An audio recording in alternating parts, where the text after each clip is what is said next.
Mainlands, that was fantastic. You're doing here. So this is really, really good. Well, I'm excited to be here. If you look at the statistics in terms of vaccinations of seniors, Florida's doing very well. At the same time, not every county is doing the same. Hernando County, as of earlier this week, was in the bottom 5 of percentages of seniors that have been vaccinated in the state of Florida. So we said we're going to do something about it. So I want to thank Blaze and Wilton for recommending, that we come right here. And I think the High Point, I know they got a great 4th of July event that they do here. We wanted to make sure that we were getting vaccines in this community. And so this is a great site. We're going to have 2,250 vaccines over the next 3 days for seniors. 2/3 of that are High Point residents that the community has gotten together, and then the other 750 vaccines were done with a conjunction with Hernando County. So I think this is going to be really effective. I think what Andy has been doing, we did most of these senior communities in Broward and Palm Beach for the start of this, and then lately have been able to get into the west coast of Florida, and I think people have really appreciated it, and we're going to continue to do it. We're now well over 2 million seniors have gotten a shot in the state of Florida. Well over 75% of every single dose administered has gone to a senior citizen in the state of Florida. We're going to hit very soon. We probably have already hit it, but with the reporting delays, but we're going to be reporting fairly soon 50% of our massive 4.5 million senior population will have received a shot. And so this is really, really good progress. If you look at all the key metrics, number of shots for seniors, percentages of seniors vaccinated, percentage of doses that go to seniors, Florida is either leading or near the top of the country across the board. This will help Hernando County. This will help get those numbers up. We don't want to see them at 31 or 33%, wherever they are. That's actually not bad for the rest of the country if you look at it. But for Florida, when our state's going to be pushing 50% soon, we want to get Hernando up. So I think this will make a big impact. And again, these nearly 2,500 doses, this is all gravy in addition to what we're already doing. And in Hernando, you have the pharmacies, you have the county. I was in Miami yesterday, and we did the biggest pharmacy expansion in Dade County to date. We're going to have around the country, around the state, there'll be 81 pharmacies offering 100 vaccines a day. So all of the Navarro, CVS, EMOS stores in Miami-Dade County are going to be doing that. That's going to be huge for Miami-Dade. They're also sprinkled out some additional CVSs throughout the state, not nearly the footprint that Walmart or Publix has yet for that. But if you want to look, go to cvs.com. I think here, I don't believe that they have one in Hernando yet. We also have almost 600 Publix pharmacies, 119 Walmart and Sam's Club, 43 Winn-Dixie. So that's in 52 different counties you have retail pharmacies. In Hernando, we have 7 Publix pharmacies offering COVID-19 vaccinations. We have 1 Walmart pharmacy, and we have 1 Winn-Dixie pharmacy in Hernando County. So Publix window open again today, publix.com/COVID vaccine. Walmart is walmart.com/COVID vaccine. And then Winn-Dixie is winn-dixie.com/pharmacy/COVID vaccine. So keep looking for those. If you hadn't been able to get an appointment, I do think the demand is going to start to soften over the next week or two. As many of you know, we had 200 Moderna doses in many states as well that were delayed because of the winter storm. So you had them sitting. You couldn't get into the warehouses. There was snow. There was all this stuff. All that is now in the state. So that 200,000 from last week is here, as well as the 200,000 that we were expected to get on Tuesday anyways. So that's going to be good. That's going to help pharmacies. It's going to help the test sites. It's going to help our faith-based efforts. We're now close to 50,000 shots with houses of worship across 18 counties, predominantly African-American churches, but also including synagogues, mosques, as well as traditionally Catholic churches. We also have 87 permanent community vaccination sites, and those are open all week. So here in Hernando, the permanent site is at the Hernando County Fairgrounds. So they're doing over 3,000 a week, and if they can do more, you guys talk to me. I think we'd be able to do more with given the vaccines that are starting to come. This is one of our senior community vaccination efforts. As Andy said, we were in Mainlands in Pinellas Park on Friday, and I can tell you they were very happy to have that. I mean, they have a pretty active community there. They've been much less active since the dawn of COVID. A lot of folks wrote into us just saying how thankful they were to be able to hopefully start turning the page here and being more active. We also have partnered with FEMA to open 4 mass vaccination sites. So they'll be in Miami, Tampa, Orlando, and Jacksonville. So there's going to offer thousands of vaccines a day, and we're really excited about doing that. So with those federal sites, that's additional vaccine beyond what Florida had been allocated. So it's not coming out of what we had been getting or even any anticipated increases. That's purely a federal supply. And so obviously we're supportive of that because it's more vaccine. And the same thing with the pharmacy program. Now that we have CVS online, they're going to be doing those 100 doses a day. That's pharmacy doses from the federal government over and above what the state of Florida is getting. We do think we're going to continue to get increases in Pfizer. And so we had been getting 100,000, 110, 120,000 Pfizer. We're going to be over 200,000 Pfizer a week in terms of initial doses. If it's not this week, hopefully by next week. And I think that's going to go up more and more. So that's going to be helpful. And then we also have the approval of the Johnson & Johnson vaccine. You see there was an initial assessment by the FDA. It is safe and effective. And what I would tell people is, when you back up, the golf cart makes a noise. But what I would tell people on that is just understand, because the way it gets portrayed sometimes, I don't think is fair, and I don't think it's accurate. The Johnson & Johnson vaccine was found to be 100% effective at preventing death and virtually 100% effective at preventing hospitalization due to COVID. So that is a huge, huge win. Now, they will say it was 67% in terms of preventing all infection, but just understand most of those infections were mild cases, and even ones that were a little more serious didn't warrant admission into a hospital. So the Johnson & Johnson vaccine, it's going to be approved this week. They're going to start shipping it either this weekend or next week. I don't know how much we're going to get now. We're hearing conflicting reports, but we are going to use that.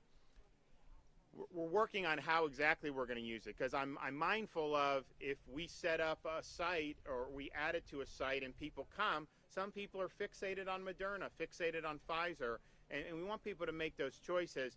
But I hope those choices understand that there's a lot to recommend from Johnson & Johnson. It's one dose. You take it once and you're done. And the clinical trials were very, very effective in terms of preventing hospitalization and mortality, which, look, yeah, no one wants to get infected with anything, but if you get infected and it's mild and you move on, that's a win, given that this is something that can obviously be more threatening to people. So I think the J&J is going to be really good. We're going to work to see exactly how we use it, but we are going to use it, and we're going to make that available for folks, perhaps in pharmacies, perhaps with doctors' offices. We're going through those right now. But Floridians, if all goes to plan, you should start seeing Johnson & Johnson sometime next week. That's the plan that they're going to do. Approve. They already have some produced, and then they're going to send some to the states. And we obviously are going to be ready, willing, and able to have that and put that into use. So I'm happy to be here. I think this is a really effective site that we'll have here over the next couple days. And I want to thank both Wilton and Blaze for helping us recommend and get this set up. So, Mr. President, you want to say a few things? Yeah, thank you, Governor. And we really, from the very beginning of this crisis and COVID-19, this governor's been outstanding to take care of our most vulnerable, right? We initially shut down all access to the nursing homes. We made sure that they had the proper PPE to make sure that we were taking care of our citizens that could not do for themselves, that would be vulnerable to this disease, the most vulnerable. This is, being in Hernando County today, we really appreciate the governor being here highlighting the wins, and hopefully by the end of March, the vast majority of our senior citizens here in the state, 4.5 million, will have gotten the vaccine, but it's only because the governor's insistence on getting the vaccine to the most vulnerable. And so by the fact that we'll have all of our 65 and ups, hopefully by the end of March, with at least one shot in their arm, is a major accomplishment and should not go overlooked, that only through leadership that's been able to happen. And so I look forward to continuing to support the governor as we continue to open the economy.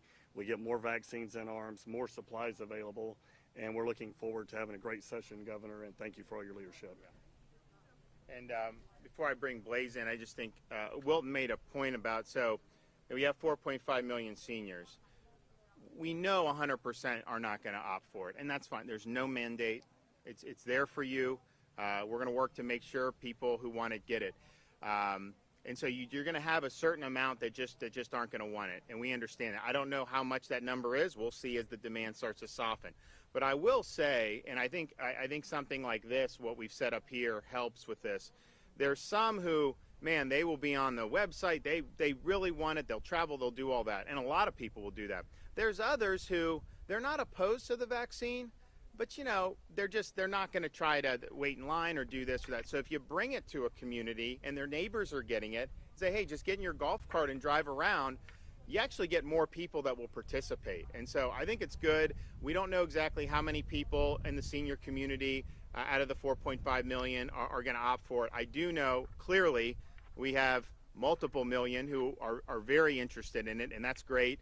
And there's probably some above that who are not opposed to it. But if you have things like this, I think are more willing to take it. Now, I do anticipate when you get into younger age groups, I do think the uptake is going to go down. I don't think you're going to see in St. Johns County, that's my home county, we had 75% of seniors in St. Johns. Lafayette is close to 80%. Now, it's a rural county. They have a small population. So those are really, really significant numbers. And so it wouldn't surprise me if St. John's ends up hitting 85 or even 90%. I mean, that would be really, really good. How that's going to look, and you're talking about people eventually down the road in their 20s and 30s, I don't know. We're not mandating it for anybody. It's going to be a personal choice. But I do know in here with seniors, the more we can get it into their communities, I think the more buy-in that you get. Blaze? Thank you, Governor. I want to thank the governor for coming to Hernando, showing not just the people of Hernando, the seniors of Hernando, but people all across this great state that this governor actually cares about what is going on. And I will stress the word leadership, because I think that is what you're getting out of this governor, nothing less. This governor is prioritizing vaccinations for seniors, and he's making sure that we are delivering that promise. Other states weren't doing that, and then now you see that other states are starting to follow this governor's lead.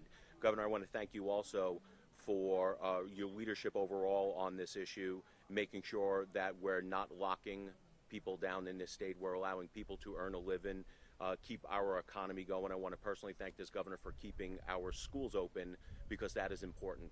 So in short, while this is a serious issue, this pandemic, it is a tragic issue.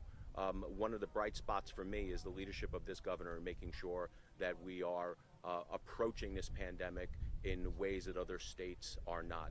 So what other states are getting wrong, I believe that this governor is getting right. So thank you, Governor, for your leadership on this. Okay. And, one of the things I think that we're seeing with this, I mean, obviously I think in terms of health, it's effective. Otherwise, we wouldn't be trying to bring it to everybody. But, I talked to folks, and there's some seniors who have been going on with their lives. They haven't necessarily been cooped up the whole time. They know it's out there. They know it's real. But they're living. But even some of those would tell me getting the shot was a sense of relief. I mean, it did feel good to be able to get it, even though some of these folks had been very active. But it's kind of like you can move on to the next chapter, and we definitely saw that in Mainlands. I think a lot of those folks were really excited about it, and we're very excited as well. So we're going to keep doing it. I think that no state has done as much as Florida, one, in terms of prioritizing seniors, but the way we've had so many different options between state sites, county health, hospitals, retail pharmacies, working with the churches, doing our homebound program. We're over 1,300 homebound seniors that we've done. We've done a lot of World War II veterans. We've done a lot of Korean veterans. So we're proud of that. We're proud of being able to set up shop here in Hernando County. And if you have a Pasco site that you recommend, maybe we'll get that teed up too. All right. Any questions? Governor, recently you hinted at a group of people that might be eligible after this group. The Kaiser Family Foundation recently reported that Florida is the only state that has not yet specifically delineated who will be in the next group. When would you be planning on doing that, laying out those specifics? When can people know? So we're going to do it based on the facts and circumstances on the ground, based on vaccine availability, and based on progress getting through the 65 and plus population. If you notice, a lot of those folks adopted plans, and then they've already had to change the plans. We haven't done that. I mean, we looked at the recommendations from ACIP and CDC. We respectfully rejected those and said we're putting seniors first. And that's what we're doing. And we have well over 2 million seniors. We're going to have hundreds of thousands of more over the next however many days, and hopefully we get in that spot. I did announce yesterday in Miami, given that we have these federal sites, we are going to be able to offer, starting next week, and we'll have more announcement on that at the beginning of the week, law enforcement and classroom teachers age 50 and up. And we think we can do that given the additional vaccine without it impinging on the senior population.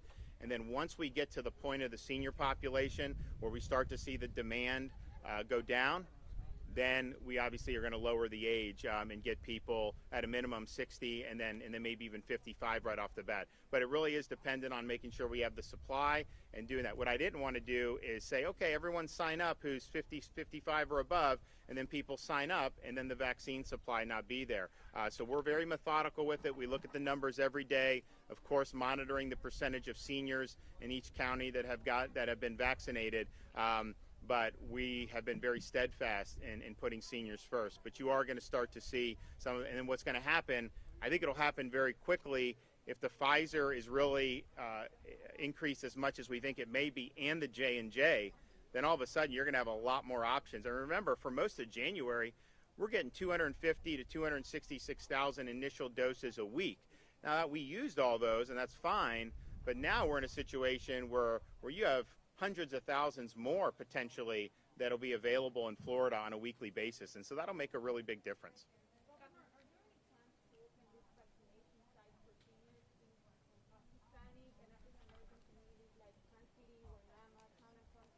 So we've done, we've typically done those through the churches, and basically we'll partner with churches and we'll say, sign up as many of your parishioners as you want.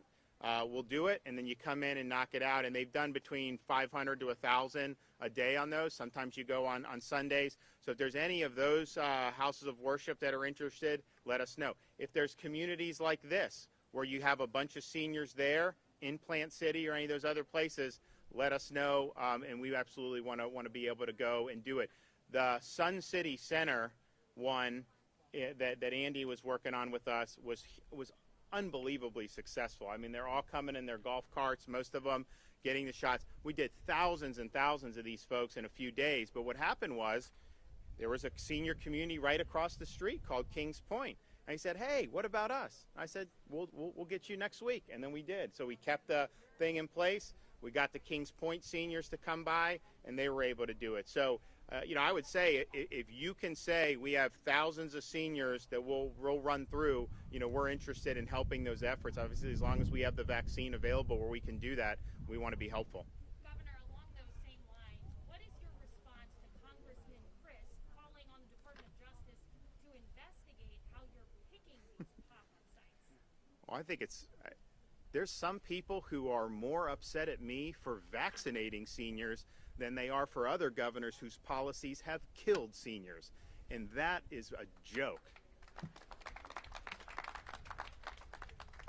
I have a question about allotments. The 50,000 shots at the faith-based events, is that from the state allotment and the county pods? Also, the 75,000 shots at the pods, you said repeatedly this is a separate allotment, an additional allotment. Can you explain what that allotment is and where it comes from? So a couple of things. So yes, the churches are separate, and you're doing it. The senior centers, senior communities like this are separate. However, if you go back to the very beginning when they were doing Kings Point and Delray Beach and some of the Century Village and Broward County, some of those massive senior centers, that may have been in conjunction with some of those health departments. Because I was at Kings Point in Delray when we announced that was the first seniors we did. We definitely had the health department there, so they were participating. But I can tell you now when we're doing it, as we have vaccine that's available and we have opportunities to do a lot, we're trying to do that. So that's typically we do at a minimum 2,000 over a few days, and usually 3,000. And in some of the ones in southern Florida, we were doing over 4,000 vaccinations for seniors in just one community. Places like Century Village, we do 4,000. So that's a lot, and I think it's made a big impact. Guys, one more. Governor, a lot of people tell me that they can't get through public or the health department, especially here in this county. Is the goal to get more communities like this to get vaccinated? Because the frustration is kind of getting. That's part of the reason why when you come to a community like this, so this community reached out to. So of the 2250, 2/3 of those are residents here that the community reached out to and got them signed up. And I think that's easier for them sometimes than having to fight online. So that is a benefit of that. You also have word of mouth if it's going to be here that they're able to do it. And of course, then they work with the county and said, can you give us some more names? So I guess there were people that signed up for the county. They're doing that as well. So there's limitations on everything you're doing in terms of there's pluses and minuses. If you're tech savvy on Publix or any of these other ones, you get in, you make an appointment. People are very happy with that, but not everyone can make an appointment. It's sometimes difficult to do. They fill up very quickly. So we want to try to provide as many opportunities as possible. What we also, though, are mindful of, and folks, certainly have criticized if you have a long wait, or if you just say show up at a place and people are having, and there's not order, then that can be something that's bad as well. But I do think when we're doing these, because the community works to sign people up, that really does take some of the burden off some of those concerns about technology, about some of these others. I mean, we've had people sign up on the phone or whatever, but I mean, there's sometimes a lot of people will call. Sometimes you can't get through right away. Sometimes on the web, it can go a little bit slower. Now, I do think it's going to get progressively easier, because if you go back, when we first opened the Publix sites, Hernando was one of our trial counties for Publix pharmacies. And there were people from all over the state signing up to come to Hernando and Marion and Citrus. And at that time, we were just like, we just want to get shots in seniors' arms. But it wasn't just these 3 counties of people that were trying to get on. There were many more.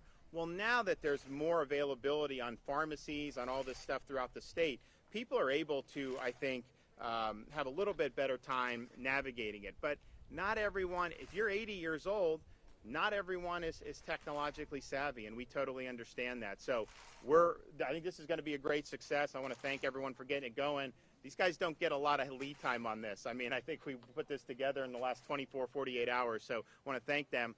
But then also Pasco, if there's an opportunity, some of these other places. Now, we've done 2 big ones in Hillsborough, but maybe you'll be able to do that as well. We're also going to be expanding. We'll have an announcement tomorrow, and an expansion in a different area, not with our senior communities, which I think will be effective. And then obviously the Johnson & Johnson vaccine, that's going to be a big deal. So if you're a senior and you haven't been able to get an appointment and you haven't gotten through, just hang in there, because there's going to be a lot of availability, I think, very soon. Every day we seem to get better news about J&J, about increased production from Pfizer. So I would just tell people, hang in there. We are not stopping on this, because we understand we've got 4.5 million seniors.